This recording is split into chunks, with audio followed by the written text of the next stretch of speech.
So Long to Normality, Scene 6.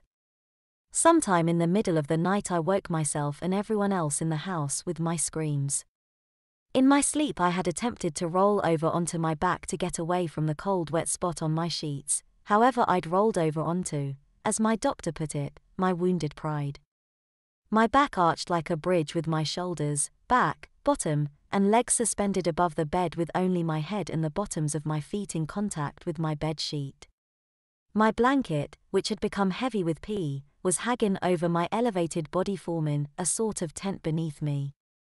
In their startled condition Vincent and Kane had sprung from their beds and collided with each other with a skull-rattling crack that sounded a lot like a firecracker going off inside an old metal coffee can. They both collapsed to the floor moaning and crying in a tangled mess of sheets, pajamas and bleeding body parts. Our bedroom light came on and Ma came running into our room closely followed by Pa and Connie. They found me still arcing my back and screaming while Vincent and Kane were rolling on the floor clutching at their heads and waddling like a couple of infants with poopy diapers. Connie rushed to my aid while Pa and Ma dashed over to help my brothers who as it worked out had both broken something. Kane had a broken nose but he weren't bleeding, none hardly, but Vincent had literally cracked his forehead open and was bleeding all over the place. By the time Connie got me calmed down enough to stop crying, Pa had got both of my brothers into the truck and was taking them to see Doc Wilson. I reckon that Doc Wilson is going to be able to retire soon with all the business we keep giving him. I had thought at first that Ma had gone with Pa when we heard the back tire of the truck kicking up gravel as it flew down the drive, but she soon reappeared in my room with a big bag of ice and laid it right on my bottom. Catherine came in looking worried and still partially asleep. You'd have thought that when she saw the blood all over the floor that she would have freaked out, but instead she yawned. "Should I go get a bunch of rags and a bucket?" she asked while rubbing her eyes with the backs of her wrists. Connie was whipping my eyes with a cool cloth and shushing me because I was making huffing sounds from having been crying so hard. Mom answered, "Why don't you go check on Kristen, and if she's all right then you can go back to bed." She yawned again. "Okay, but can you keep him from screaming anymore? I need my beauty sleep."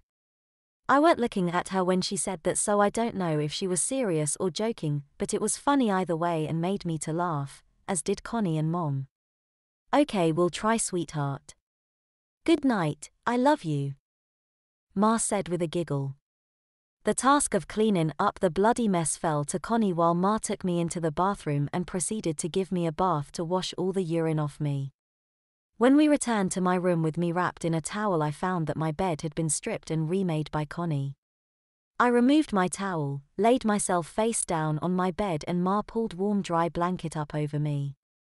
She folded the end neatly around the back of my neck, tucked it tightly around me so that I was less apt to try rolling over in my sleep again. With a kiss to the side of my head she softly cooed, "Now try to get some sleep." It was nearly sunrise when Whiskey could be heard outside barking at PA's truck as he pulled up in front of the house with Kane and Benjamin. I didn't see Pa right away, but Vincent and Kane both looked bad when they walked into our room heavily bandaged and glaring at me like I was the Antichrist. They both seemed to sway slightly as they walked like they were a little tipsy. When they both put their pillows in the middle of their beds before lying down I knew that Doc Wilson had given them both shots in their rumps. There were some muffled angry sounds coming from downstairs followed by the door slamming, and shortly after we could hear the tractor start. I figured Pa was getting a jump on the day seeing how he already up. Ma appeared in our room looking tired, irritated and in no mood to be messed with. Her normally tidy appearance had been replaced with dark circles under her eyes, drooping eyelids, and hair disheveled and hanging wildly about her shoulders. Without saying a word she went about gathering up the items she would need to change my diaper, but I wasn't wearing a diaper so I guessed that she was fixing to put me into one. I couldn't have been more wrong.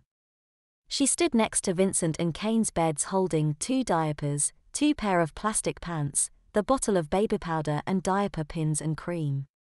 My brothers both looked horror-struck, like 2 young bucks caught in the headlights of a Mack truck.